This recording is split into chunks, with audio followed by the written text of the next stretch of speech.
안녕하세요. 예, 이혜란입니다. 예, 이혜란 TV에서는 오늘 특별한 선생님을 모셨습니다. 김정호 교수님은 이 경제학자이신데, 예, 지금 제가 갖고 있는 여러 가지 의문들, 이 사회가 지금 가고 있는 이 사회적 현상에 대한 어떤 퀘션들, 이런 것들이 이제 있는데, 김정호 교수님께서 여기에 대해서 좀 확실한 대답을 주시지 않을까 싶어서 제가 오늘 모셨습니다.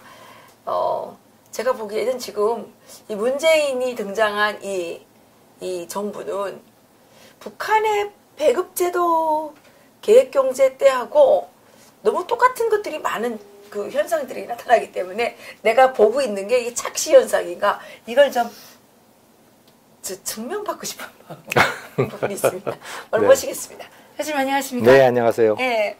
교수님께서는 그동안 자유민주주의 시장경제 체제에 대해서 강연 많이 하셨잖아요. 아, 네. 어떤 때는 막 랩을 막 부르시면서. 아이고, 민망합니다. 아니, 근데 그때 엄청 랩을 잘 부르시던데요. 요즘은 안 부르십니까? 요즘은 그냥 조용히 혼자서 합니다. 왜요? 지식인이 입을 닫으면 나라가 망하죠. 예. 요즘에 자꾸 잡아간다 그러는데 뭐 잡아가려면 잡아가야 되죠. 잡혀가야죠 뭐. 윤서희 김세희 기자를 명예훼손으로 징역 1년을 처한다 그러세요? 그러니까 처음에는 허위 사실에 의한 명예훼손 이렇게 가더니 요즘 이제 바뀌었어요. 허위 사실은 아니고 사실 적시에 의한 명예훼손으로 바뀌었어요. 그게 실제 그 광고 맞잖아요. 그러니까요. 그래서 허위는 아무것도 없는 거예요. 발리에. 근데 기분 나쁘다 이제 그거지. 그럼 우리도 기분 나쁜 거 엄청 많잖아요. 그렇죠. 그래서 사실은 명예훼손이라고 하는 것을 이 형사 처벌한다는 것 자체가 난센스예요. 그럼 감옥에 집어넣습니까? 북한하고 똑같은 거 아니에요, 말반동. 그러니까 많은 나라들에서 유엔에서도 권고한 것이기도 한데. 명예훼손이라고 하는 것을 그걸 형사처벌해서는 안 된다. 설령 기분 나쁘게 있다. 또는 저 사람이 저 말을 해가지고 내 명예가 실추됐다. 그래서 손해를 봤다. 그럼 손해배상을 청구해라. 이렇게 가라는 거지. 그게 아니고 왜 국가가 나서가지고 그 사람을 감옥에다가 쳐넣냐 말이죠. 사실은 난센스예요. 그리고 윤서인 작가는 시사 만화가잖아요. 그러면 사회적인 현상들에서 좀 비합리적이고 그렇다 그러면 비난할 수 있는 거거든요. 그 시사만평이라는 게 다 그런 거예요. 그렇죠. 한겨레 신문에 박재동이님 이런 사람들이 했던 게 이게 무슨 완전 허위 사실 같기도 하고 박근혜 대통령 무슨 애 뽑아내는 거. 그러니까요. 그건 왜 그때 안 잡아갔어요? 그러니까 사회가 완전히 이제 넘어간 거예요. 반대편으로 좌파 쪽으로 넘어가가지고 그래서 사법부고 뭐고 이제는 믿을 데가 없는 거죠. 그럼 어떻게 해요? 근데 유튜브밖에 믿을 데가 없습니다. 우리 눈 뜨고 당해야 되는 거예요? 지금 당하고 있죠. 박근혜 대통령은 눈 뜨고 당한 거고요.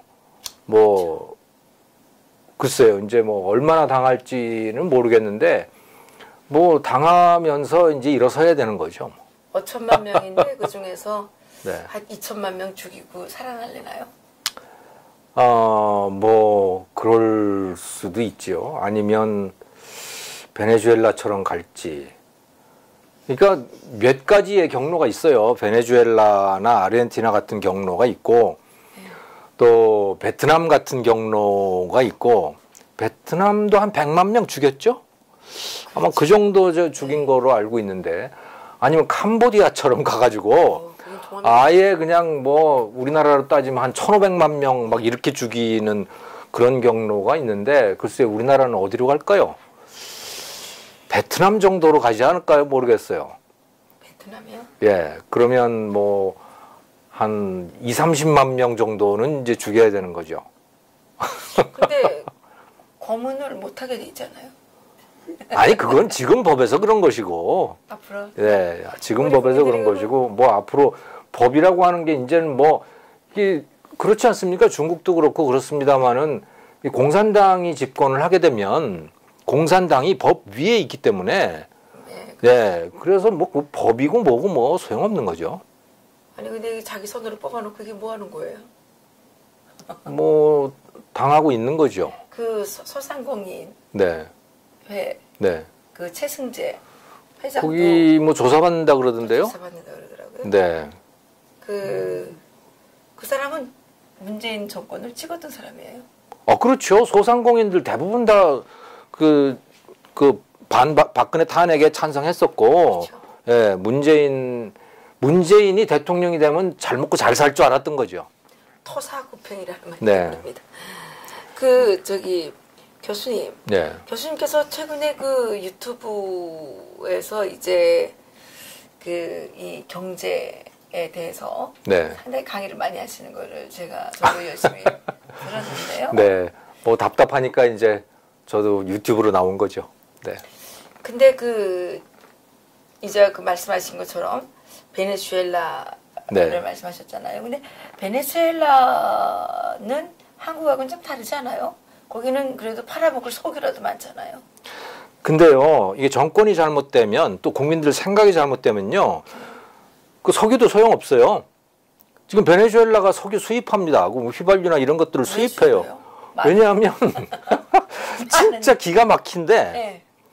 2003년에 그러니까 그 베네수엘라가 석유 회사를 다 국영화를 시켜버렸거든요. 국유화를 시켰어요. 그리고 그 석유 회사한테 이제 무슨 복지니 이런 걸 다 막 떠넘기고 뭐 이렇게 한 거예요. 그러니까 니네 석유 판 거 다 내놔 이렇게 된 거죠. 그러니까 거기에 있는 이 근로자들, 기술자들이 이런 사람들이 이제 파업을 한 거예요. 차베스라고 아시죠? 이게 김일성 같은 사람입니다. 예. 그러니까 국민의 존경과 사랑을 듬뿍 받는 지도자예요. 뭐든지 다 준다 그러니까. 예. 근데 김일성은 다 준다고도 안 했는데. 아 그래요? 예. 그럼 그거보다 더 착한 지도자. 석유 있잖아요. 북한은 석유가 없잖아요. 예. 아무튼 그래서 차베스에 대고 반대 파업을 한 거예요. 그랬더니 차베스가 어떻게 했냐? 너네 다 나가 이렇게 된 거지. 그래요? 파업 허용 못해. 그러니까 자기 편이 하는 파업은 괜찮은데 반대편이 하는 파업은 이건 적폐 세력이에요. 거기도 적폐 세력이기 때문에 다 쫓아낸 거예요. 어디로요? 그 사람들 그냥 회사 밖으로 쫓아냈어요. 다 해고를 시켜버렸어요. 그 회사가 안 돌아가잖아요. 석유 회사가. 그 어떻게 했냐? 차베스 자기 편으로 다 집어넣은 거죠. 근데 이 사람들은 일을 못 하잖아요. 일을 안 하네요. 예, 뭐 나와서 데모하고 이런 사람들이 석유 회사 들어가가지고 무슨 석유를 시초할 줄 압니까? 그걸 정지할 줄 압니까? 이렇게 된 거죠. 그래가지고 석유 그러니까 그야말로 이 베네수엘라는 석유 위에 둥둥 떠 있는 나라예요. 글쎄요. 정말 매장량이 세계 최고인 나라 중에 하나인데 그것도 제대로 못 뽑는 거예요. 그러니까. 그렇군요. 예, 그래가지고 뭐 완전히 못 뽑는 건 아니지만 그래서 뭐 그것도 제대로 못 쓰죠. 그니 다른 나라에서 수입하는 지경까지 됐지. 그 많은 그 비싼 석유 값일 때도 불구하고 외국에서 빚을 내는 거예요.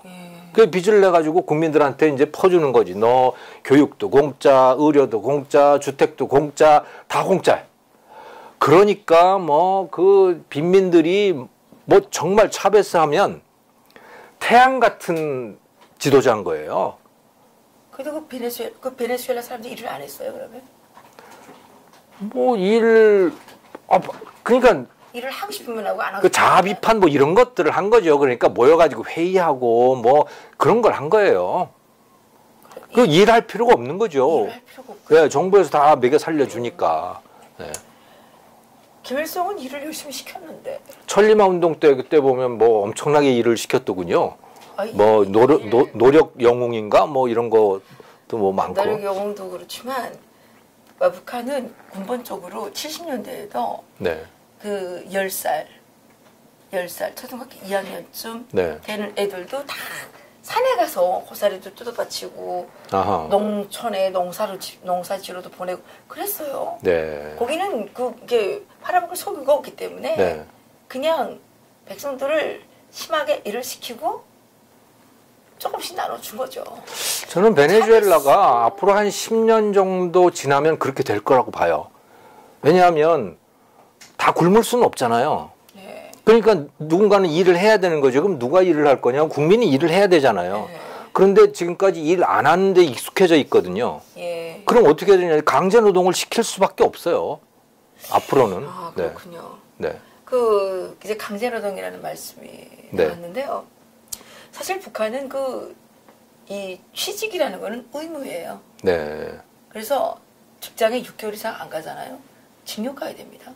아, 그렇군요. 예. 근데 우리 지금 대한민국에서는 지금 최저임금을 바짝 상승시켜가지고 네. 일자리를 만든다 그러는데 사실 최저임금을 아무리 상승시켜도 일하지 않는 사람은 안 하거든요. 그렇죠. 안 안 하는 사람 많죠. 그러니까 이 일자리가 없어서 못하는 게 아니라 일자리가 있는데 마음에 들지 않아서 안 하는 사람들이 많은데 이것을 이제 그 대통령은 자기가 책임질 것도 아니잖아요. 이게 문재인 대통령하고 북한의 김일성이랑 하는 게 똑같은 게 뭐냐면 네. 자기가 해야 되는 걸 다 뒤집어 씌우는 거예요. 주민들한테. 예. 국민들한테. 그 이제 북한에서 이제 그러니까 탄광, 네. 광산 이런 데 안 가잖아요. 네. 농촌 안 간단 말이에요. 그러면 강제로 보내요. 예. 거기는 이제 국가가 너 여기 가. 그랬는데 이게 마음에 안 들어서 일하러 안 나가요. 그러면 감옥 간단 말이에요. 네. 그러니까 우리는 지금 이 최저임금제도 막 일하라 그러는데 막 안 해요. 네. 최저임금을 높여놨는데 일을 안 해요. 그러면 어떻게 되는 겁니까? 안 하면 그만이죠, 뭐. 아니 정부가 이제 막 감옥 보내고 이런 건 아니에요. 아, 그런 건 아니죠. 그건 아니고 이제 아주 가난해지면 이제 기초생계수급자라고 하는 것이 되지요. 네. 예. 그래서 4인 가족으로 했을 때 한 달에 한 150만 원 정도? 160만 원. 160만 원입니까? 160만 원 넘더라고요. 예. 그거에다가 뭐 학교 공짜로 보내주지 뭐 다 하니까. 일할 필요가 없어요. 예. 일하는 지금 사람만 골아요. 그런 시스템이 갖춰졌죠. 그러면 누가 일하나요? 뭐 글쎄요, 누가 일하나? 뭐 대부분 다 일은 하지요. 그래도 일은 하는데 한 번 기초생계수급자가 되면 거기서 안 나오더라고요. 대부분은. 일 안 하려고. 예, 한 번 그 맛을 들이면 못 나와요. 예, 안 나오더라고요. 그 통계를 보더라도 대부분 다 그냥 그 상태로 남아 있어요. 계속 그 기초생계수급자의 지위를 그대로 유지하더라고요. 편하고 좋은 거죠. 예, 그런 사람들이 그럼 우리나라에 지금 많잖아요. 정확한 숫자는 기억을 못 하겠는데 한 150만 명인가 뭐 한 3% 내지 4% 그 수준인 것 같아요. 100명이면 서너 명. 그럼 그 사람들이 일을 하지 않고 지금 돈을 받아먹는 사람들이란 말이에요. 그렇죠. 예. 거기에다가 또 무슨 특혜 받는 사람도 있잖아요. 뭐 특별법에 의해서 뭐 5.18 뭐 무슨 특별법이라든지 뭐 세월호 특별법이라든지 뭐 이런데 이런 사람들도 그 한 달에 얼마씩 받는 게 있던데요. 그 사람들도 뭐 연금이라든가 뭐 수당이라든가 그런 걸 아마 받고 있을 거예요. 목돈도 받았을 테고. 목돈 받고 네. 또 받더라고요. 예. 좀 뭐 그걸 자세히 알아보지는 않았습니다. 근데 제가 네. 이제 걱정되는 건 뭐냐면 제가 북한에 있을 때 경제가 자꾸 나빠지더라고요. 그래서 대체 이 나라는 어떻게 된 거야? 그랬더니 누가 그때 우리 직장에 네. 통계청 남편이 통계청에 다니는 사람이 있었어요. 네. 그 부인이 하는 얘기가 남편이 통계청에서 통계를 냈는데 북한에 그게 아마 80년대 말일 거예요. 네. 일하는 사람 1명에 일하지 않는 사람 8명이 있다는 거예요. 아. 실제로. 그러니까 비생산 다 붙어 먹고 사는군요. 거기가. 비생산 노력이 그렇게 많다는 얘기겠죠.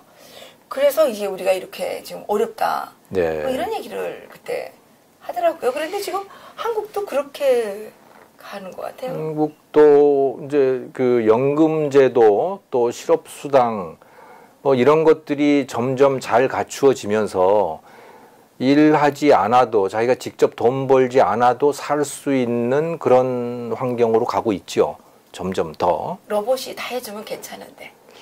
뭐 한 20년 후에는 이제 그렇게 될 것인데, 네. 글쎄요. 뭐 그 후에는 어떻게 될지 그거는 모르겠어요.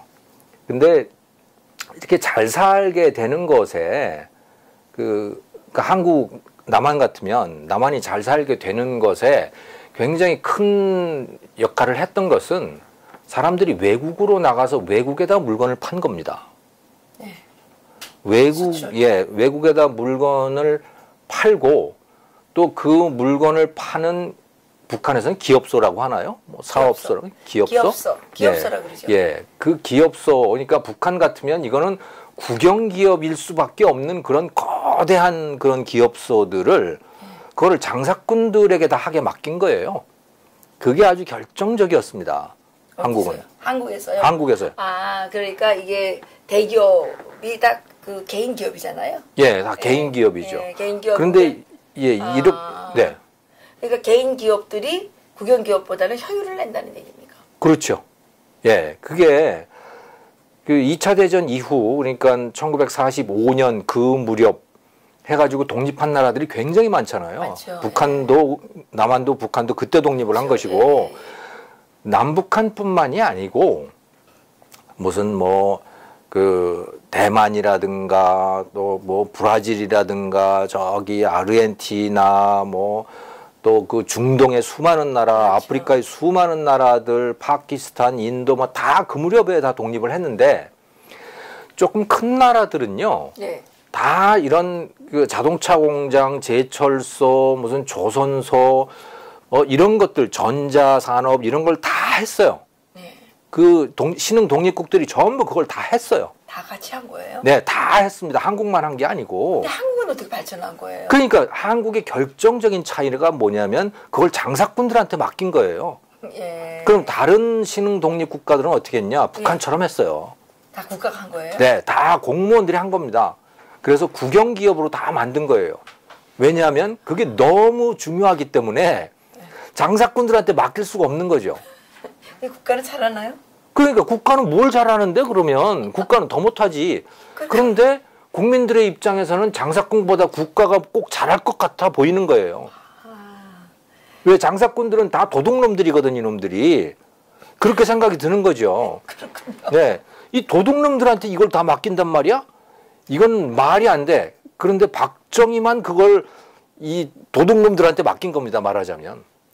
근데 왜 맡길 수 있었느냐? 그 중화학공업이 1973년에 이제 본격적으로 투자가 이루어지거든요. 1960년대에 이제 경공업을 했잖아요. 네. 남한도 한국도 경공업을 했어요. 그래서 옷 만들어 팔고 뭐 가발 만들어 팔고 이걸 한 거예요. 박정희 대통령이 그걸 유심히 살펴본 겁니다. 누가 장사를 잘하나, 누가 수출을 잘하나. 그리고 60년대에 장사 잘한 친구들, 그러니까 대통령 입장에서는 이제 친구들이죠. 장사 잘하는 장사꾼들한테 그 대규모 공장 투자를 다 맡긴 거예요. 그러니까 이게 일반 학자들이나 선비들의 입장에서 바라볼 때는 이게 빈익빈 부익부예요. 왜? 돈 번 놈들한테 또 줬거든 이거를. 그러니까 김대중 대통령이니 뭐 김영삼 대통령이 이런 사람들의 입장에서 보면 이거는 나라를 말아먹을 짓을 한 거예요. 자기들은 돈을 안 벌어봤으니까 몰랐죠. 네. 그러니까 모든 국민들이 다 반대했어요, 사실은 그것에. 그랬군요. 네. 그런데 결과는 뭐냐? 그렇게 한 그 기업들이 한국을 대표하는 기업이 된 거예요. 그게 삼성전자며 현대중공업이며 현대자동차며 뭐 SK 뭐며 뭐 하는 것들이 다 그때 만들어진 것들이 그런 과정을 통해서. 그게 신흥 독립국 중에 유일하게 성공한 나라입니다. 그래서 한국이. 그러니까 개인들이 잘하죠. 개인이 잘하죠. 개인이 잘하는데 개인이 돈을 벌면 나머지 99%의 국민들은 어떠냐 마음이 질투가 나는 거예요. 질투가 나는 거예요. 아니, 같이 돈 벌면 되잖아요. 근데 그걸 이제 이 사람은 더 많이 벌고 자기는 조금밖에 못 벌거든. 비교하면. 그런데 다른 나라에 비해서는 그 조금 번 사람도 많이 번 거예요. 그렇죠. 예.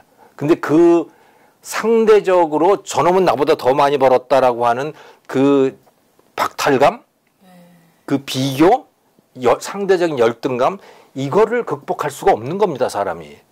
그러니까 대부분의 신흥 독립국들이 다 저런 거예요. 예를 들어 브라질이니 무슨 아르헨티나니 베네수엘라니 이게 다 지금 다 똑같은 그런 문제를 안고 있는 겁니다.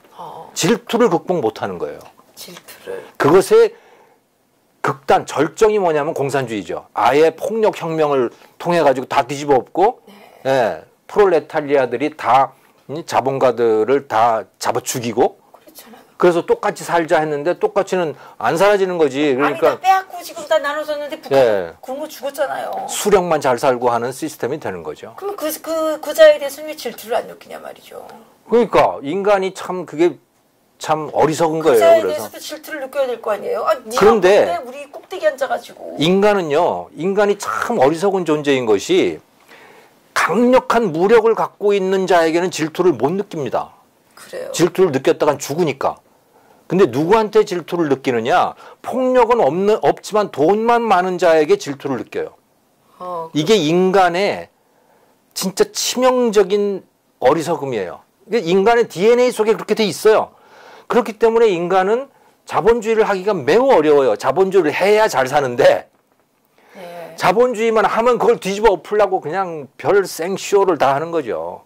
지금 한국이 지금 그러고 있는 거고. 근데 이제 그 개인에게 맡기는 게 더 효율적이다는 말씀하시지 않았어요? 네. 북한에서 이제 놓고 보면 네. 김일성이가 이제 지시를 해요. 야, 네. 저기다가 뭘 해라. 이렇게 해서 이제 그 지시 군방 했을 때는 막 달라붙어서 막 난리가 나요. 뭐가 되는 것 같죠? 네, 뭐 난리가 나요. 그래서 그 파놓은 아파트 기초가 얼마나 많은지 몰라요. 파놓고 아파트 기초 다 해놨어요. 그리고 자재가 없어요. 네. 그러니까 그게 그냥 파만 놓고 이제. 그리고 찾아가서 호통치겠군요. 왜 저러고 있냐? 예, 그러니까 이게 아파트 기초 파놓고 아파트를 안 짓는 거예요. 그러면 여기에 이제 그 기초를 만들 때 시멘트도 들어가야 되고 뭐 다 자재가 들어가야 될 거 아니에요. 인력도 들어가야 될 거 아니에요. 그럼 집을 지어야 되는데 집을 안 짓는단 말이에요. 이렇게 하다가만 중가운데 이게 책임감이 없으니까 일어나는 일이죠.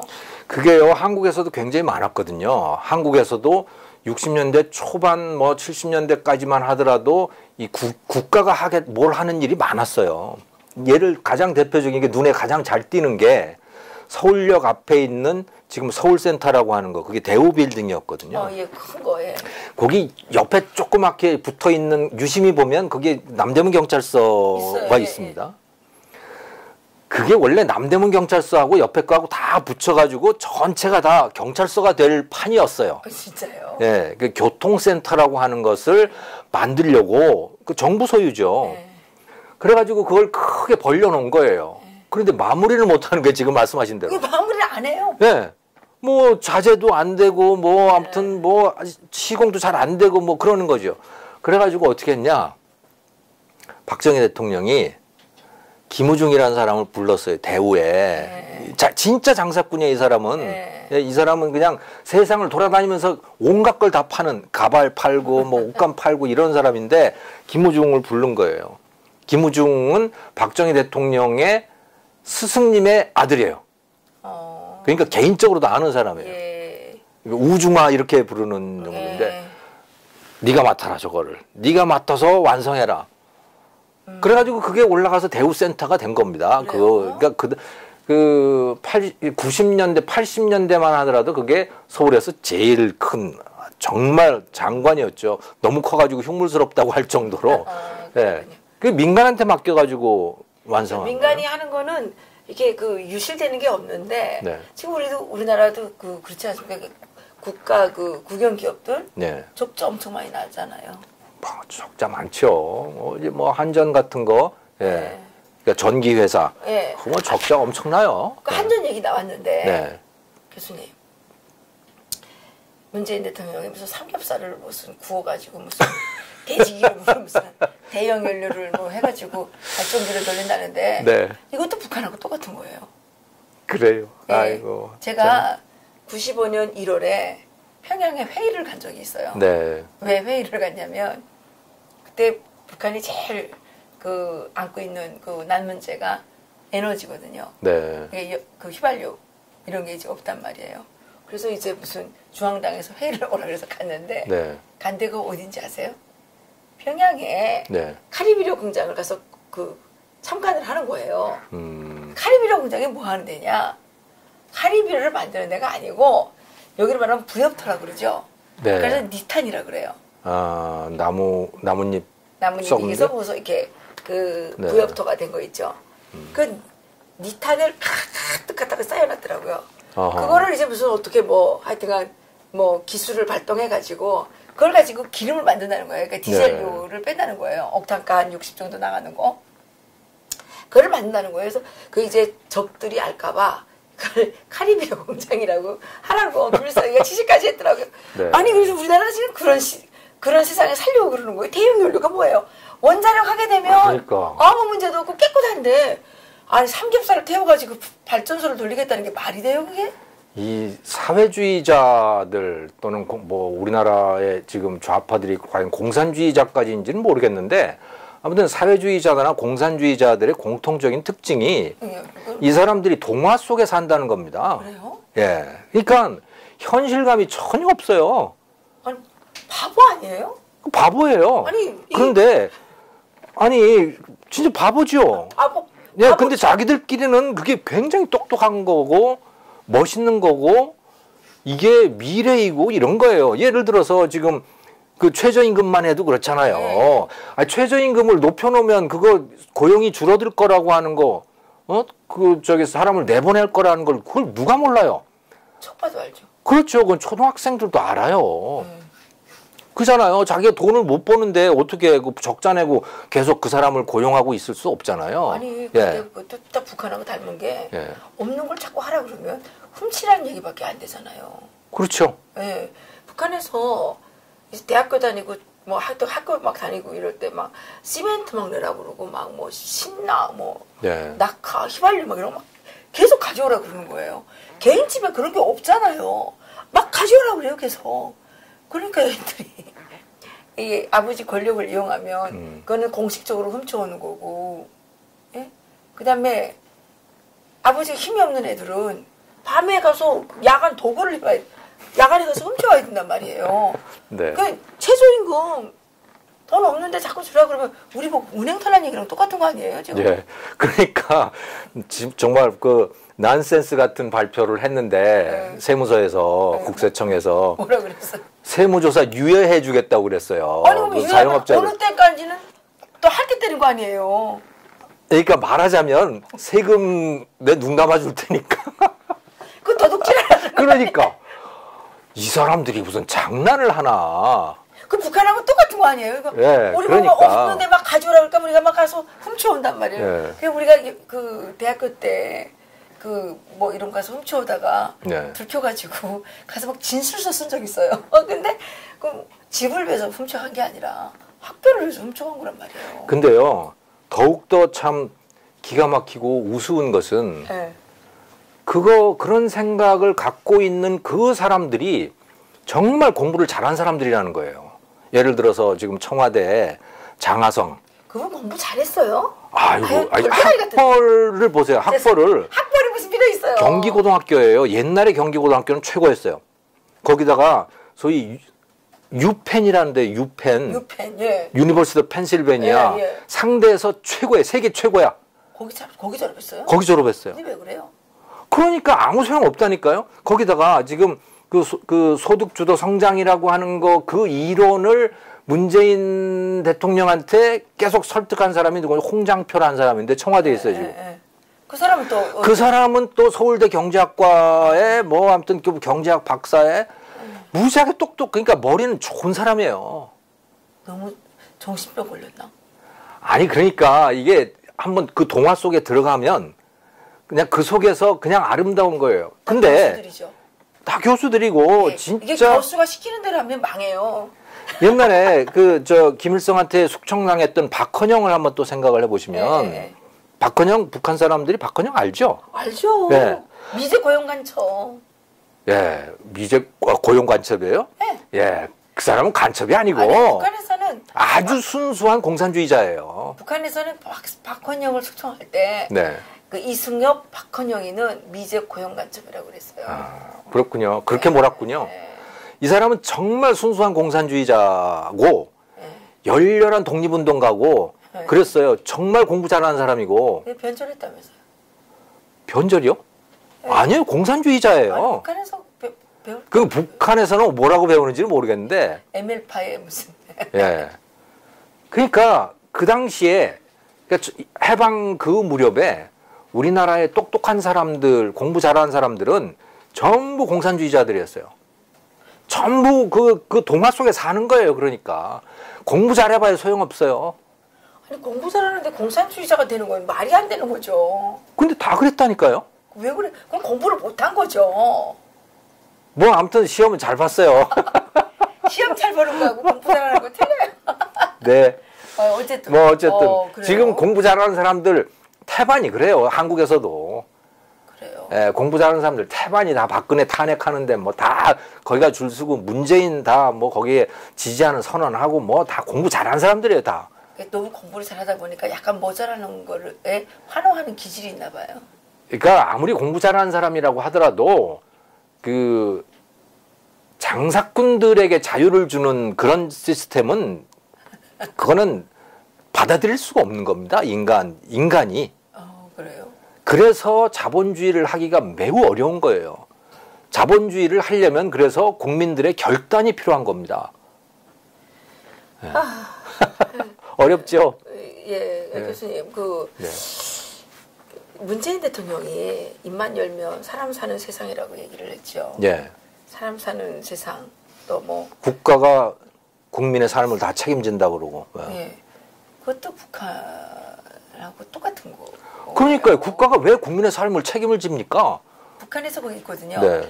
그러니까 북한의 인민 정권은 북한은 네. 인민 정권이라고 그러잖아요. 네. 정부.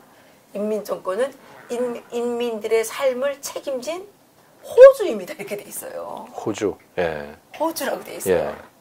아니 국가가 지가 뭐길래 내 삶을 책임지냐고요. 그러니까요. 내 삶은 내가 책임지는 것이지. 인민 정권에다가 쌀만 더하면 공산주의가 된다는 거예요. 네. 네. 그럴 것 같습니다. 네, 그렇게 됐는데 네. 지금 문재인 대통령이 입만 열면 뭐 사람 사는 세상, 뭐 사람 중심 경제, 뭐 무슨 사람이 어쩌고저쩌고 이런 거 많이 하는데 제가 이제 저는 뭐 사회주의 네. 국가에 살다 왔는데 제가 입장에서 볼 때는 이런 생각이 듭니다. 하루 종일 밥을 먹고 사람에 대해서 가장 많이 연구하는 사람이 누굴까? 네. 그건 뭐 상인들일 것 같은데요? 장사꾼이라고 생각해요. 예. 그러니까 손님을 예, 어떻게 하면 저 사람을 기쁘게 할까? 예. 어떻게 하면 저 사람을 편리하게 할까? 예. 그러면 문재인 대통령보다 훨씬 기업인들이 사람을 그럼요. 소중히 생각하고 사람의 그 요구에 맞게 그 편리를 도모하기 위해서 생각한단 말이에요. 그렇죠. 예. 그러면 왜 사실입니다. 장사꾼들이 왜 우리는 정말 사람을 살리기 위해서 산다 이런 말을 왜 그동안 못했냐 말이에요. 아무리 해도 안 들어요. 예? 그 사람들 얘기를 하지요. 자기들이 뭐 이렇게 노력한다, 뭐 얘기를 하잖아요. 그 사업가들이. 근데 하지만 안 믿어요. 문재인이가 사람 사는 세상 말하는 거는 그렇게 열광하면서 왜 장사꾼들이 하는 말은 안 듣죠. 옷 만들어주는 사람만 봐도 네. 저 그 사람만 보면 저 사람에게 어떤 옷이 맞을까 이것만 고민하는 네. 거 아닙니까? 그렇죠. 그런데 그 대다수의 사람들에게 그 부자들, 사업가라고 하는 사람들은 그냥 돈이 많은 자고 대부분은 저놈은 다 그 나쁜 짓 해가지고 다 어떻게 했을 거야. 사기쳐서 그러고 뭐 누구 등쳐 먹어가지고 돈 벌었고 다 이렇게 믿고 싶은 거죠. 그렇게. 등을 어떻게 쳐요? 그러게 말입니다. 아니 자기는 누가 네. 이렇게 등치기. 그러니까 그래서 요즘에는 이제 중소기업들 등쳐가지고 다 그랬다 납품 단가 후려치기 했다고 그러고 뭐 그러는데 그 실상은 뭐냐면 예를 들어 삼성전자에 납품을 시작한 중소기업 그러면요 그때부터 달라지는 게 여러 가지가 있는데 첫 번째 달라지는 게 뭐냐 은행이 대하는 태도가 달라지는 거예요. 그 전까지는 돈 안 빌려줘 중소기업한테. 안 빌려줘요. 근데 삼성전자에 납품을 시작하면서 어서 돈 갖다 쓰세요. 그러는 거죠. 이렇게 달라지죠. 그러니까 중소기업들의 입장에서는 대기업에 잘 나가는 대기업의 협력업체가 되는 거기 납품하는 거 이게 성공이에요. 소원이죠. 성공이에요. 그런데 약과 저기 대기업 좀 납품하고 싶어요. 저도 작업계라면 어떻게 하면 약과를 잘 만들 수 있을까 이것만 생각해요. 사실은. 그런데요. 일단 납품을 시작하고 몇 년 되잖아요. 그러면 이제 원망이 시작이 됩니다. 왜 더 안 해주는 거야? 하다 보면 또 어려워지잖아요. 사업이라고 하는 게 어려워지죠. 옛날 같으면 1년마다 어려울 것을 이제 한 3년마다 어려워지는데 여전히 어렵긴 어려워요. 세상에 어렵지 않은 사업이 어디 있겠어요. 그렇죠. 대기업이 납품하면 좀 덜 어려워지죠. 하지만 어려워요. 그 어려울 때 핑계를 누구 핑계를 대냐? 대기업? 대기업 핑계를 대는 거예요. 그렇군요. 그러니까 우리나라 그 이전에는 핑계 댈 데가 없다가 대기업에 납품을 하기 시작하면 핑계 댈 때가 생기는 거지. 그러면 사람들은 무슨 얘기만 듣느냐? 아, 저놈들이 나쁜 놈들이네, 대기업들이.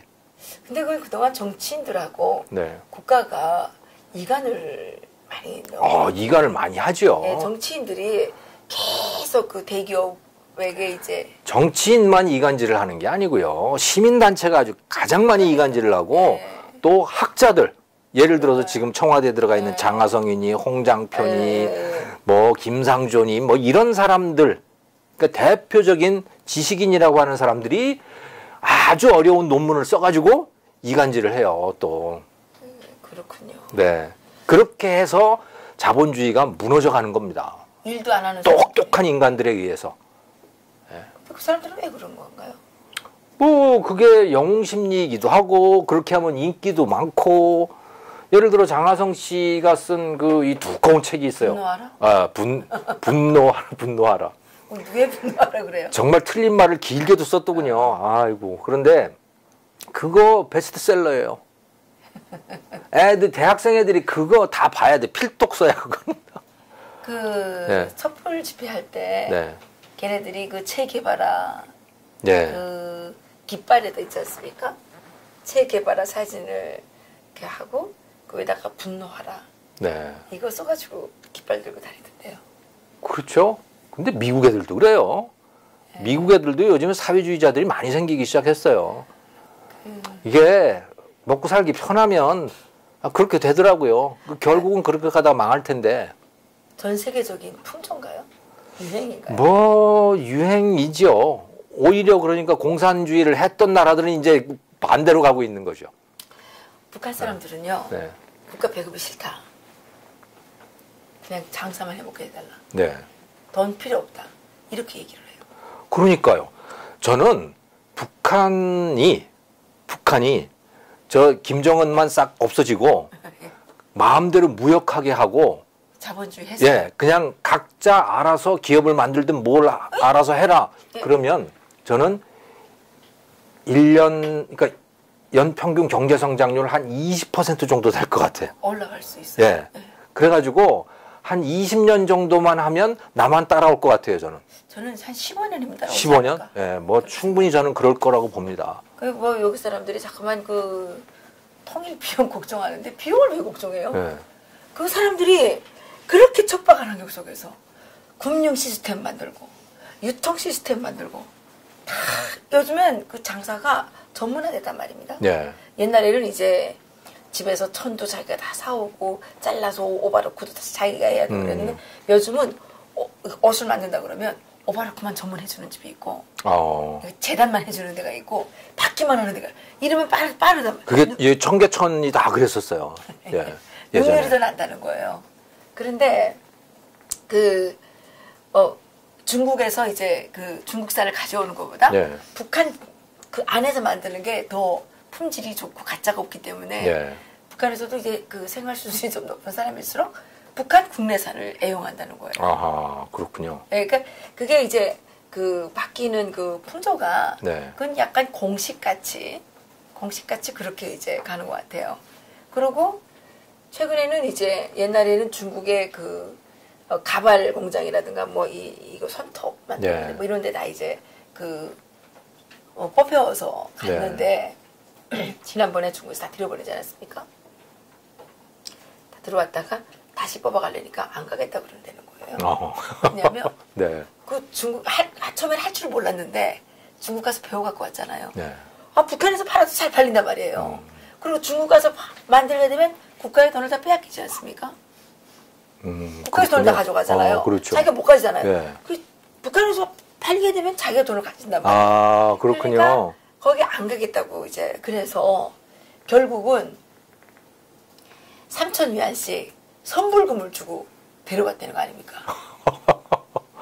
그러니까 그게 수요 공급의 문제인 거죠. 그렇죠. 네. 예, 그렇죠. 누가 강제로 이걸 할 수가 없단 말이에요. 예. 그러니까 돈 벌게 내버려 두면, 네. 예, 내버려 두면 다 어떤 식으로도 먹고 살고. 그러니까 수요가 있는 곳에 공급이 가냥 가면 되는 건데. 그럼요. 예. 최저임금 그게 너무 어이없는 게 우리가 때려서 일 시키지도 못하고. 네. 북한처럼 뭐 네. 직장 안 다니면 막 감옥에 집어넣고 이러면 모르지만 그것도 아니잖아요. 나왔다가 수틀리면 그냥 가요, 사람들이. 요즘은 그래요. 직업 윤리가 그렇게 됐어요. 예. 뭐 이쪽에 뭐 기업은 망하든가 말든가 몰라요.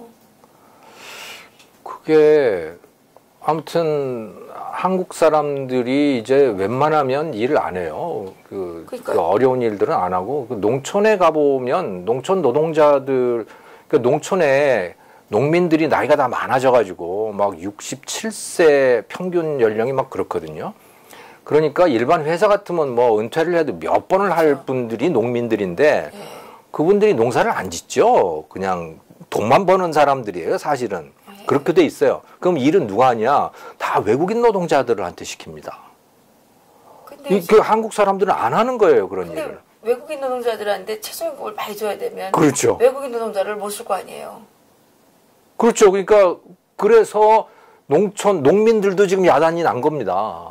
농민들도 야단이 났고 네. 그래서 쌀값 올려달라고 지금 뭐 야단이 난 거예요. 왜? 비용이 많이 드니까 비싸게 팔아야 되는 거예요. 근데 쌀값이 지금보다 더 올라야 된다 그래가지고 쌀값을 보장해달라고 또 뭐 나와서 시위하고 뭐 그러거든요. 차라리 근데 그 최저임금을 그 하지 말라고 그러면 될 일을.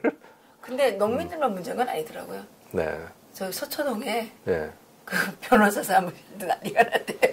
그래요? 그것도 최저임금 줘야 되잖아요. 하긴 거기에도 이 단순 노동을 하는 사람들이 다 필요할 테니까. 네, 거기도 최저임금 때문에 예. 아주 난리가 났대요. 예, 변호사들도 요즘 일감 많지 않을 텐데. 그래서 서초동부터 지금 분란이 일어나는 모양이더라고요. 그렇군요. 예. 네. 청와대만 문제가 없나 봐요.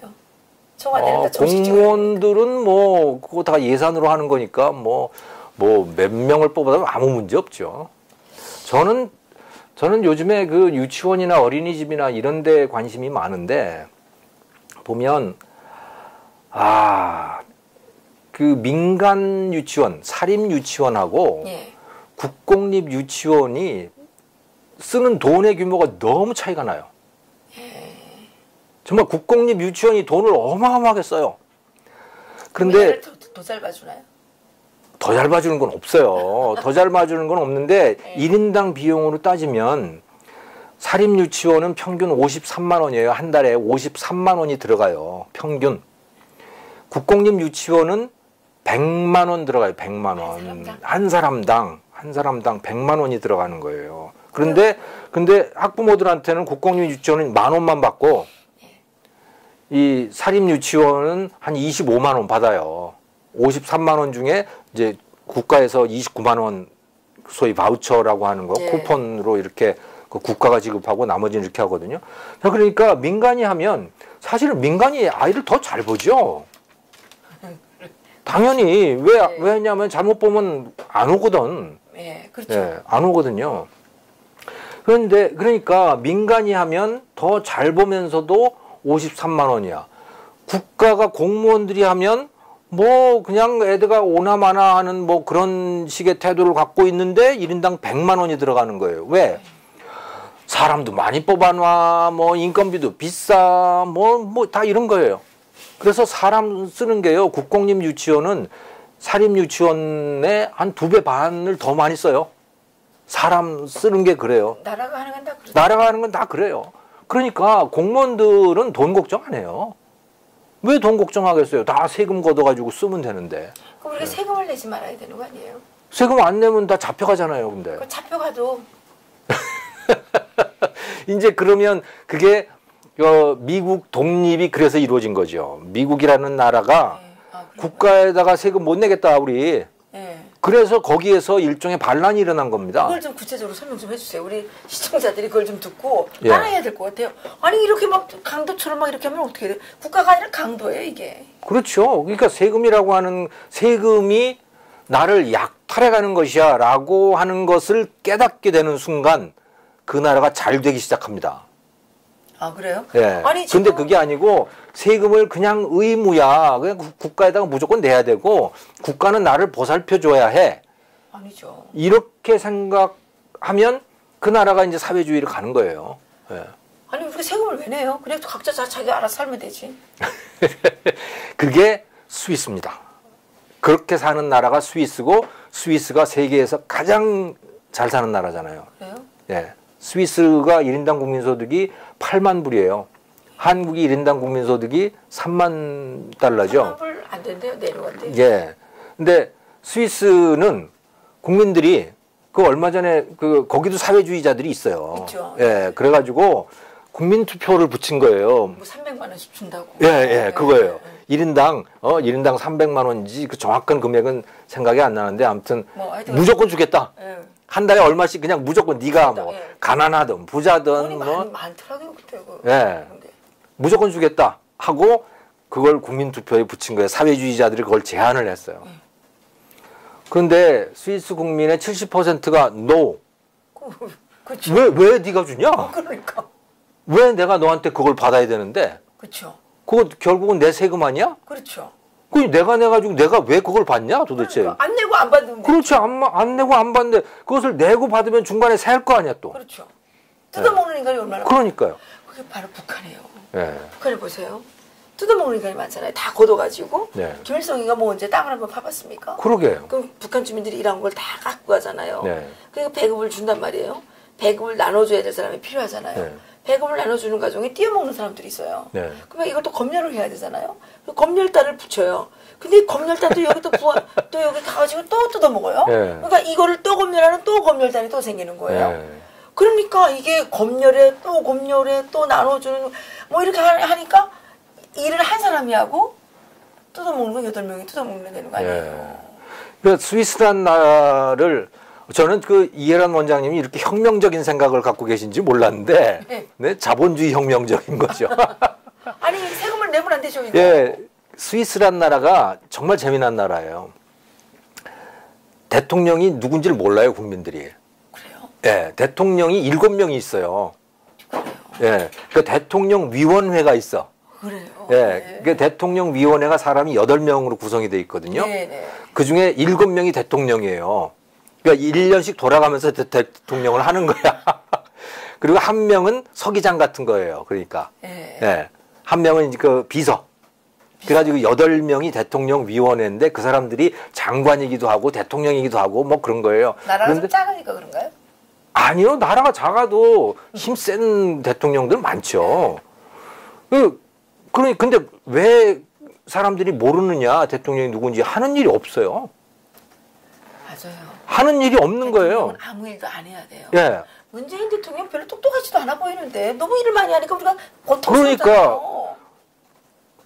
그 대통령이 국민의 삶을 책임질라 그러니까 그냥 머리도 아프고 뭐 이런 거예요. 고통스러워지는 거잖아요. 예. 스위스 대통령은 국민의 삶을 책임지지 않아요. 그러니까. 삶은 지가 책임지는 거고. 당연하죠. 자기가 책임지는 거지. 대통령이 왜 날 책임져? 대통령이 하는 일은 그럼 뭐냐? 나라를 지키는 일이에요. 그렇죠. 그렇죠. 예, 나라를 지키는 일이에요. 그래가지고 스위스는 800만도 안 되는 조그만 나라인데 아무도 못 건드려요, 그 나라를. 건드렸다가는 아예 작살내는 거예요. 예, 그 자폭 작전이에요. 그래서 자폭. 그래요? 스위스가 산이잖아요. 그 터널들이 수없이 많은데 그 터널들에 다 폭파 장치가 돼 있는 거야. 다리에도 폭파 장치가 돼 있는 거예요. 그래가지고 누가 침공하잖아요. 침공할 거야? 그러면 뭐 다 터뜨려. 그러면 뭐 다 죽는 건 뭐 들어오지도 못하는 거고. 그렇죠. 저도 아무것도 모를 때도 이렇게 생각했거든요. 대통령이라는 거는 안에 있는 도둑하고 바깥에 있는 도둑을 그 강도나 이런 것들을 뭐 막아주는 거다. 네. 그렇잖아요. 네. 근데 우리 지금 대통령은 안에 있는 도둑을 보호해주고 그렇지. 안에 있는 도둑은 보호해주고 바깥에 있는 그 강도들하고는 불러들이는 거예요. 불러들이는 거예요. 협력을 해가지고 예. 내선일체를 하고 있는 거 아니에요? 그러니까 도대체 이게 무슨 대통령이 뭐 하는지를 모르는 것 같아요. 이거 참 걱정입니다. 그래서 저는 좀 베네수엘라 같은데 북한 같은 데를 좀 배우지 말고 스위스를 좀 배워봐라. 제발 좀. 그래서 대통령은 있는지 없는지도 모르고. 그렇죠. 대통령이 무슨 매일 광고 모델처럼 나와서 이러고 다니는 거 왜 그래요? 그러니까 뭐 뉴스만 틀면 대통령부터 나오는 거예요. 근데 좀 심각한 얼굴 좀 나왔으면 좋겠는데 아주 심각한데 계속 이러고 다녀요. 난 그게 뭐 다른 나라 사람들을 보면 뭐라고 생각하겠어요. 아니 치열 교정을 잘 하셔서 그거 자랑하시려고 그러는 건지 그건 내가 잘 모르겠네. 그런가요? 근데 교수님, 네. 지금 제가 바라볼 때 네. 더불어민주당의 추미애가 지난번에 당대표 할 때 토지 국유화 문제를 얘기했단 말이죠. 토지 국유화를 자기가 하겠다는 건 아니었고 개헌에다 놓고 이게 아주 굉장히 비겁한 방법을 쓰고 있는데 꼼수를 쓰고 있는 거예요. 네. 사실은 내심은 그런 게 있는데 그 말을 못 하는 거예요. 하겠다고 그랬잖아요. 토지 국유 하겠다고. 아니요. 안 했어요. 아니 하다가 그러니까 못한 거죠. 중국 같은 제도에 대해서 중국 토지 국유하잖아요. 네. 중국 같은 제도를 하면 추미애 씨가 존경하는 학자가 있어요. 그 사상가가 이제 헨리 조지라고 하는 사람인데 그 헨리 조지도 아마 좋아했을 거야. 이제 이런 이야기를 그러니까 아주 애둘러 한 겁니다. 왜 그럼 국유화 얘기를 못 하느냐? 그거를 당장 하게 되면 사회주의자라고 손가락질을 받을 테니까 그거를 안 하는 거예요. 개헌안에도 그런 말 전혀 이런 방구도 없어요. 없어요? 예. 근데 더불어당 강령에 들어간대잖아요. 그러니까 이게 아주 정말 비열한 꼼수인데 실제 헌법에는 그런 얘기를 안 쓰는 거예요. 애매모호한. 그래서 토지의 공공성을 위하여 특별한 제한을 가할 수 있다. 이렇게 되는 거예요. 이게 무슨 소리지? 아무도 몰라요. 그게 무슨 소리인지 특별한 제한이 뭐야? 그렇게 해놓고 뒤에서 말은 어떻게 하느냐? 이제 뭐 투기꾼을 어떻게 한다? 무슨 뭐 국토 보유세를 어떻게 해가지고 그 땅 소유자들이 벌어들이는 모든 소득을 다 걷어가겠다. 지대 추구. 예, 뭐 이런 이야기를 뒤에서는 막 해요. 하는데 실제 개헌안의 그 문장 속에는 그런 말은 한마디도 없어요. 그러니까 논쟁이 붙으면 어떻게 되느냐? 야, 너 사회주의자잖아. 그럼 아닌데? 네. 왜? 그 조문 속에는 아무것도 없거든요. 그래서 무슨 허수아비하고 싸우는 듯한 느낌이 돼버리는 거예요. 아주 비열한 그런 그 꼼수 작전 같은 뭐 그런 걸 펴고 있는 거죠. 저는 근데 마음속에는 그들의 마음속에는 분명히 토지 국유화가 있다고 봐요. 근데 뭐 이런 얘기하면 또 저보고 명예훼손 걸어가지고 또 뭐 어떻게 할지 모르겠는데 허위 사실에 적시에 의한 명예훼손. 허위 사실 아니고 그 토지 국유화 당강령에 넣는다고 저번에 신문에 나왔잖아요. 근데 그러면 장하성 씨가 소유하고 있는 저기 아파트 강남의 그 비싼 아파트는 어떻게 국유화 되나요? 국유화 해야죠.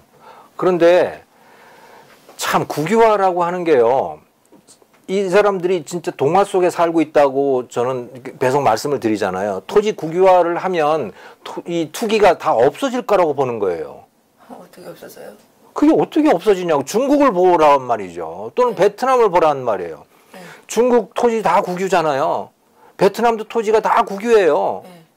그런데 그 토지 투기가 한국보다도 훨씬 심해요. 그래서 땅값, 그러니까 그 집값이 지난 한 20년간 보면 뭐 7, 8배씩 막 이렇게 뛰어요. 한국은요, 강남도 그렇게 안 뛰었어요. 근데 그 중국 사람들은 중요하게 네. 자기 집이 안 되니까 거기서 하다가 안 되니까 다 제주도에 땅 사고 미국에 땅 사고 그러는 거 아닙니까? 근데요, 지금 말씀드리고자 하는 것은 네. 그러니까 중국도 그렇고 베트남도 그렇고 토지가 국유인데 국유인 상태로 토지를 배급할 수는 없잖아요. 없죠. 그러면 다 나라가 꽝꽝 얼어붙어 가지고 꼼짝달싹을 못 하거든요. 그럼 어떻게 하는 거예요? 사용권을 주는 겁니다. 예를 들어 40년 사용권. 너 여기서 40년 동안 네가 알아서 이걸 써. 또는 70년 사용권. 이런 걸 주는 거예요. 그러면 70년 동안 알아서 그거를 쓰고 그리고 남한테 팔아도 되고 뭐 그런 거죠. 그러니까 안에서는 예. 그러니까 그게 그 사용권의 가격이 뛰는 거고 그리고 집값이라고 하는 건 뭐냐면 바로 그 사용권의 가격이에요. 그렇죠. 그리고 우리 매매 가격하고 똑같은 거예요. 아무것도 달라지는 거 없어요. 근데 그 북한도 이제 그렇거든요. 네. 어떻게 돼 있냐면 집을 살 수 없어요. 네. 집 사고 팔면 감옥 가야 돼요. 네. 근데 네. 집이 없잖아요. 네. 그러니까 또 실제로 팔아요. 사고 팔고 해요. 예. 그래서 이제 그거를 불법을 합법을 하기 위해서 네. 도시 그 경영과라는 게 있어요. 집 배송. 네. 거기다가 집 배송하는 그 사람한테다가 뇌물을 찔러줘요. 예. 그리고 그 합법적인 증서를 받지요. 예. 그러면 그거는 뭐 합법적인 그게 되나요? 그러니까 북한에서는 이제 그 도시 그 경영과에 그 네. 배정하는 이 사람이 엄청 비리가 심한 거예요. 막 한 번 다 총살당했잖아요. 그렇겠죠. 네. 그럴 것 같아요. 그러면 그래서 이제 북한하고 베트남은 그게 아니고 그 기간 안에서는 네 마음대로 하고 중국. 예, 중국하고 베트남은 그 기간 안에서는 네 마음대로 하고 그리고 기간이 된다고 하더라도 자동 갱신해 줄게. 웬만한 상황이 아니라면. 아니 그런데 네. 처음에 사용권을 받을 때가 문제죠. 사용권을 받을 아무나 지원하는 거 아니에요. 때 경매 붙이고 뭐 그러는 것 같았어요. 그 정확히 어떻게 줬는지는 모르겠어요. 아니 경매를 붙여도 그러면 그것도 투기죠. 그렇죠. 그럼 투기예요. 그걸 피할 수 없어요. 그러니까 투기라고 하는 것은 피할 수 없어요. 그러니까요. 그 사용권의 가격이 늘 변하기 때문에 그런 거예요. 그런데 지금 이 사람들이 한국에서 지금 어떻게 하려고 하냐면 기존에 있는 집들은 어떻게 못하니까 예. 신도시, 거기다 새로 만드는 데들 예. 이런 데들은 이제 북한식으로 하겠다. 이거죠. 사용권을 주겠다는 거예요. 예. 그러면 이중으로 되니까 그 더 문제가 생기는 거죠. 그렇죠. 그러니까 사용권을 주는데 그 중에서도 아주 그 핵심 멤버들은 어떤 생각을 하냐면 북한처럼 하겠다는 거예요. 배정권. 예, 배정을 하고 네가 나가면 반납해. 중국식도 아니고 예. 북한식으로 하겠다는 겁니다. 네가 나가면 더 이상 안 쓰고 이사 갈 상황이 되면 국가에다 반납해야 되는 거야. 이런 시스템으로 하려고 하는 거예요. 우리가 평양에서 추방당할 때 있지 않습니까? 네. 평양의 아파트에 그 우리 아파트는 아니죠. 우리가 살긴 네. 했지만 평양의 아파트에 이 장롱들이 다 비치가 돼 있었어요. 아하. 그래서 장롱을 살 필요가 없으니까 그 장롱을 다 썼을 거 아니에요. 이사 갈 때는 못 갖고 간단 말이에요. 그러니까 우리 산골에 쭉 가는데 장롱이 하나도 없는 거예요. 아, 그렇군요. 예, 없나 빼갖고 간단 말이에요. 아하. 그래서 그 처음에 산골에 쭉 갔을 때 장롱이 없어가지고 막 판자 있잖아 이런 그래 막 널판지 이렇게 예. 된 거를 막 그 주워다가 막 뭐 그냥 박아가지고 그 막 이렇게 된다 우리가 옷 넣고 막 이렇게 살았던 적 있어요. 그렇군요. 예, 장롱이 그 아파트에 딱 있으니까 더 있어도 그냥 들이놓을 자리가 없잖아요. 예. 그리고 다 옷장으로 이렇게 되고 벽장으로 돼 있고 그러니까 우리가 그 장롱이 없었단 말이에요. 쫓겨나갈 때는 그냥 그 안에 있는 알속만 빼갖고 가야 되니까 예. 그러니까 이게 지금 그 민주당 추미애 씨나 뭐 이런 사람들이 바라는 대로 하게 되면 온 국민이 다 범법자가 됩니다. 그리고 뇌물이 횡행하게 되고 뇌물이죠. 다 뇌물이에요. 예, 그럴 수밖에 없죠. 왜? 아니 거기를 나가려고 하는데 맞아요. 나가고 나면 다른 데 가서 비싼 데 가서 사야 될 수도 있고 또는 집을 못 구할 수도 있는데 그렇죠. 거기를 왜 나가겠냐고요. 안 나가죠. 안 나가죠. 나갈 거면 누군가 다른 사람이 와가지고 이제 사바사바 해서 그러니까 또 이제 웃돈 주고 뒷거래 하겠죠. 예, 웃돈 주고 이제 그렇게 소위 불법 전대라고 하는 거를 이제 하게 돼요. 지금도 우리나라 그 한국의 임대 아파트들이 그런 게 많아요. 네, 맞아요. 예, 다 쉬쉬하고 있죠, 그거를. 예, 예, 맞아요. 쉬쉬하고 있는 그 거예요. 나가면 못 살아요, 거기서. 그러니까요. 근데 나가려고 그러니까 우리 임대 아파트 사는데 처음엔 몸이 올라가지고 그냥 집이 있으니까 좋다고 살았는데 임대 아파트는 땅값이 아무리 뛰어도 올라가질 않잖아요. 예. 그러니까 지금은 후회해요. 그때 어떤 집이라도 들어갔을 걸. 그러면 제가 이 지역에서 다른 데로 이사가 좀 가고 싶잖아요. 네. 근데 이사 가려니까 여기 있는 요거 갖고는 이사를 갈 수가 없단 말이에요. 그러네요. 아니 제가 아무리 돈을 열심히 벌어도 아파트 값이 올라가는 것만큼 못 벌잖아요. 그렇지 않아요? 그렇죠. 제가 금방 왔을 때 목동 그 12단지, 13단지 아파트 35평짜리가 1억 2천에서 1억 8천 정도였어요. 근데 지금은 15억, 18억이에요. 어떻게요? 내가 아무리 열심히 일해도 어떻게 밥 한 번도 안 먹고 열심히 벌어도 그렇죠. 15억을 벌 수는 없을 거 아니에요. 네. 그러니까 난 더욱더 못 나가겠네. 더욱더 못 나가. 그러니까 어디를 이사 갈래도 갇혀버리군요. 어디를 이사 갈래도 갈 수가 없는 거예요. 그런데 이제 거기 살았던 사람들은 저희가 그 집을 팔고 시세랑 같이 움직이니까 갈 수가 있는데 여기서 이제 사는 게 한동안은 편리했지만 지금은 아주 불편한 거예요. 나 우리 아들 그렇군요. 커가지고 옮겨가고 싶은데 돈이 없어서 도저히 갈 수가 없어요. 도저히. 진짜. 아니 그 10배 이상 뛴 거 아니에요. 그렇죠. 우리 왔을 때 아무리 힘들어도 내가 1억 2천 뭐 끼케도 2억 5천까지는 주고 샀다면 지금은 내가 팔고 너 다른 데 좀 이사 가야 되겠다면 갈 수가 있잖아요. 그러니까 자유가 없어지는 거예요. 근데 그게 그렇게 됐던 이유가 또 뭐냐면 여기서 이런 얘기를 하는 게 별로 관심이 있으실지는 모르겠는데 왜 서울에 좋은 아파트만 오르고 다른 데는 떨어지냐. 지방에는 실질적으로 떨어지거든요. 뭐 서울 이 수도권만 하더라도 뭐 김포니 남양주니 뭐 이런 변두리는 실질적으로 떨어져요. 대전이나 뭐 이런 데도 보면 뭐 30년 전과 비교해서도 뭐 그다지 많이 오르거나 그렇지도 않았어요. 비싸던데요? 지방도? 한 3배 정도 올랐나? 짜장면 값이 7배가 올랐는데 한 30년간 대전 같은 데는 한 3배 정도 오르고 이제 그랬더라고요. 자, 그런데 근데 이제 강남이나 이런 데는 막 7배씩 막 오르고 이제 그랬죠. 아니, 뭐 100억이라면서요, 아파트한테. 그래서 뭐 그런 데도 있다고는 소리는 들었어요. 그런데 그 이유가 뭐냐면 이것도 또 질투 때문에 그런 거예요. 질투? 예. 왜 무슨 질투예요, 여기는? 한국에서는 이 새 택지, 그 집 지을 땅은 민간이 못 만듭니다. 전부 정부에서 만들어요, 그거를. 그래요? 예, 정부에서 만들 수밖에 없어요. 토지공사니 무슨 뭐 지방자치단체에 무슨 도시공사니 이런 데가 나서 가지고 택지를 만들어요.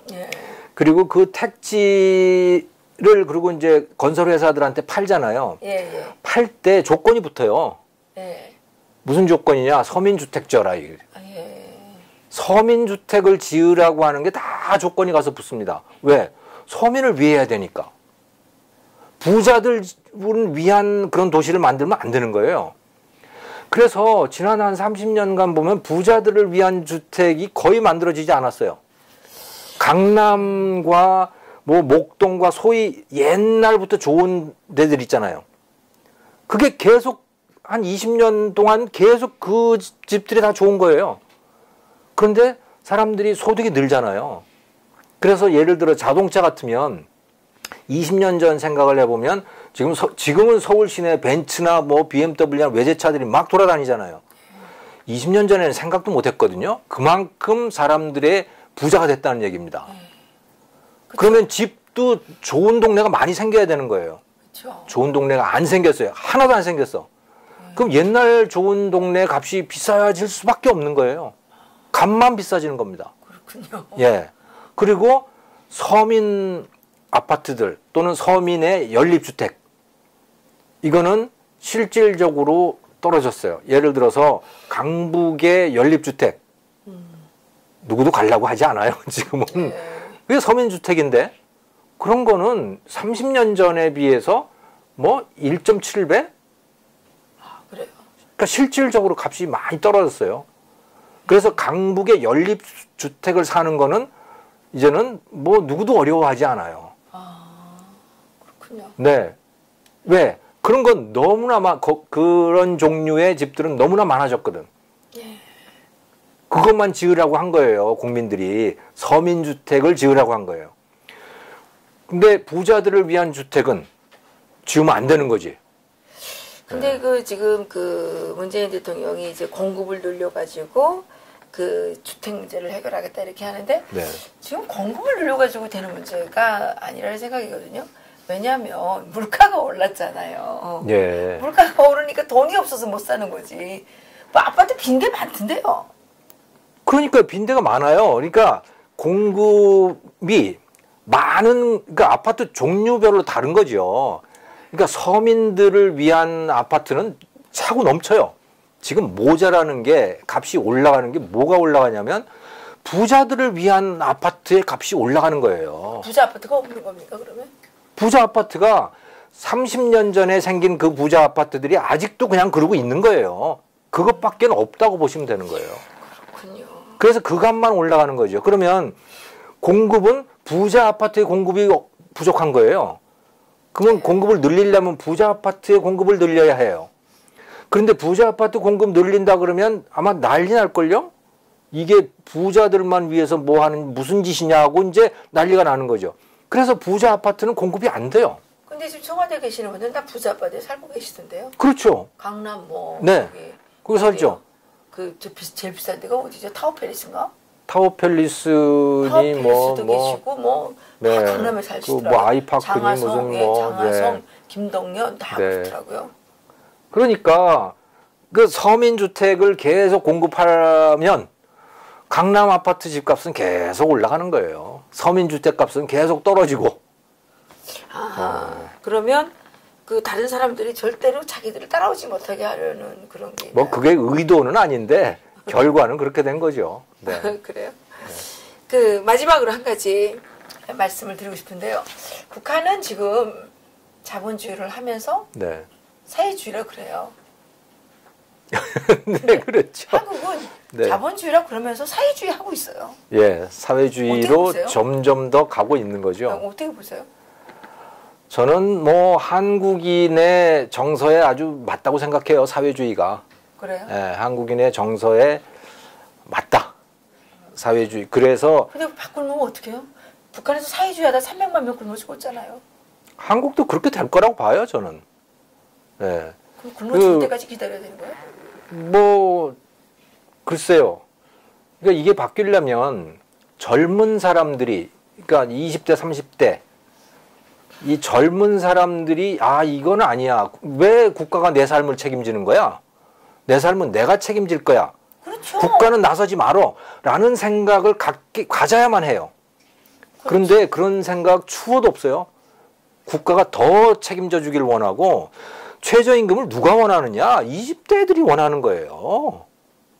20대가 원하는 게 아니라 민주노총이 원하는 것 같은데. 20대 대학생 애들이 원하는 거고요. 왜냐하면 자기한테 뭐가 올 것 같거든. 근데 대학생들이 지금 제일 피해를 봤대요. 그러니까 해보고 나니까 이게 좀 이상한데? 라는 생각은 하지만 아르바이트 자리가 싹 없었다는 거예요. 얘네들이 하더라. 그래도 취직을 하면 높아졌잖아요. 그래서 지금은 이제 헷갈릴 거예요. 옛날에는 뭐 100% 전폭적 지지를 했는데 지금은 이걸 하면 일자리가 없어지는 거네? 근데 취직을 하면 좋기는 한데 취직하는 애보다 취직 못하는 애가 더 많을 거 아닙니까? 그러니까요. 이제 그 생각들을 할 거라고 보는데 그럼에도 불구하고 그래서 최저임금은 이제 이런 건 해서는 안 되는 거야 라고 현명하게 결단을 내리는 청년들이 몇이나 될까? 저는 한 10%나 되면 뭐 많다고 봅니다. 일하지 않는데서 어떻게 돈이 나옵니까? 뭐 그런데 그렇게 살고 싶은 거죠. 국가가 책임져 줬으면 좋겠는 거고 대학 등록금은 국가가 다 내줬으면 좋겠는 거고 내가 버는 돈 가지고는 나는 해외여행이나 다녔으면 좋겠는 거고 뭐 그게 젊은 사람들의 솔직한 마음이에요. 근데 뭐 어떤 분들 얘기는 최저임금 높여가지고 실질 이득 본 거는 민주노총밖에 없다 이렇게 얘기를 하더라고요. 민주노총 또 참여연대 뭐 이런 데들이죠. 이게 이 문재인 정부의 최대 주주들이거든요. 이 사람들이 실질적인 주인들이죠. 예. 그 사람들은 아마 뭐 자기들이 평소에 꿈꾸던 거를 지금 하고 있으니까 아주 흐뭇할 거예요. 그거를 뭐 김동연 부총리 이런 사람들이 뭐 속도를 늦춰야 되니 뭐 이런 거 하면 감히 어디서 댐비냐 뭐 이런 생각들을 분명히 하고 있을 겁니다. 네. 저는 대한민국이 이렇게 무너질 수 있다는 거에 대해서 정말 충격을 받았는데요. 네. 예, 근데 실질적으로 살아보니까 김일성이가 북한 주민들에게 해주겠다고 약속했던 것들은 북한에서 하나도 된 게 없는데 한국에서 누구도 그런 걸 해주겠다고 약속한 사람이 없는데 그걸 보장해주는 제도는 자본주의 그 경제 제도였다라는 예. 생각이에요. 예. 예. 그런데 자본주의는 이 사회주의와 결정적인 차이점이 뭐냐면 자본주의가 나쁘다고 말할 자유가 있습니다.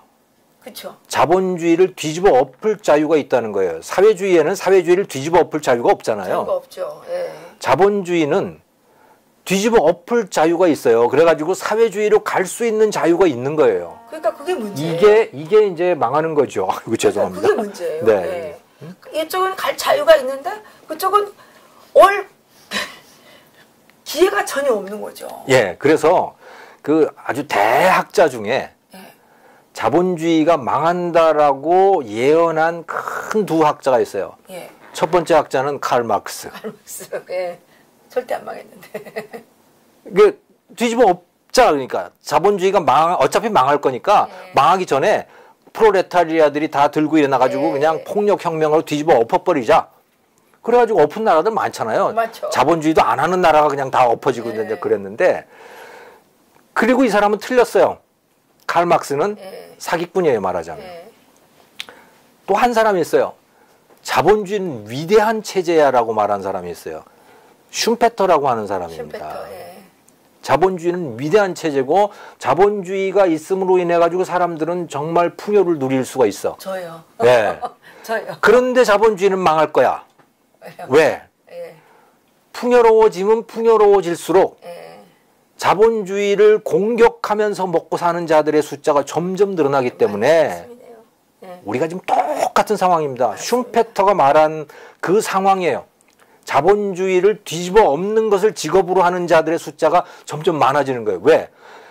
돈이 너무 많기 때문에 살기 편하니까. 그렇게 해도 돈 먹고 살 수 있는 거예요. 그러니까요. 예. 교수님께서 예. 그런 자들이 아닌 사람들을 네. 깨우쳐서 정직한 사람들이 그런 자들을 내쫓게 해야죠. 아, 글쎄, 그래 해야 되는데 제가 저 장하성이나 말이지 무슨 이런 사람들, 문재인이나 이런 사람들만큼 인기가 없어요. 문제는. 아니요, 인기 많아요. 네. 네. 그 애청자 여러분께서 우리 그 김정호 교수님의 이 대담을 널리 전파해 주시기 바랍니다. 예, 마지막으로 하신 말씀. 자본주의는 모든 국민들을 잘 살게 해주지만 자본주의를 공격하려고 하는 너무 풍요로워서 자본주의를 공격하려고 하는 그 자들에 의해서 무너질 거라 그러는데 진짜 우리가 그런 상황인 것 같습니다. 예, 이 체제를 지켜내지 못하면 여러분들의 아이들이 노예가 되고 영양실조에 걸려서 지금 북한의 영양실조율이 75%예요. 아이고, 그거 어떻게 해요? 그 영양실조율은 75%고 거기서 심한 영양실조에 걸린 사람들이 한 30% 정도 된다는 거거든요. 예. 그래서 저는 영양실조 걸린 아이들을 봤을 때 눈알이 툭 튀어나오고 목이 울대뼈가 막 나오고 막 이런 이 소금 이 얼굴에 털이 막 이렇게 기름. 저 초등학교 다닐 때 머리에 도장 부스럼 나고 뭐 그 동네 애들 중에 못 먹어가지고 배만 볼록 튀어나온 애들 맞아요. 뭐 있고 그랬었어요. 60년대 그렇죠. 그 한국도 그랬었어요. 그런데 그랬는데, 지금은 뭐 그런데 네. 이 자본주의 경제 체제가 여러분들에게 이렇게 풍요로운 제도를 만들어줬는데 이거를 뒤집어 엎으려고 하는 세력들이 지금 청와대를 비롯해서 전 한국에 정말 곰팡이처럼 피어가지고 우리 국민들의 생존권과 생명권을 위협하고 있는 상황입니다. 여러분들께서 정신 똑바로 차리시고 이 대담이라도 널리 퍼뜨려 주시기 바랍니다. 제가 정말 요즘에 돌아가는 상황을 보니까 좀 더 있어요, 사실은. 시간이 너무 많이 가가지고 다음에 또 한번 모시려고 그러는데요. 지금 북한하고 한국이 똑같아지는 게 너무 많은 거예요. 그래서 이거 왜 이러나. 오늘 교수님 모셨는데 오늘 좀 고생하셨습니다. 감사합니다. 네, 감사합니다.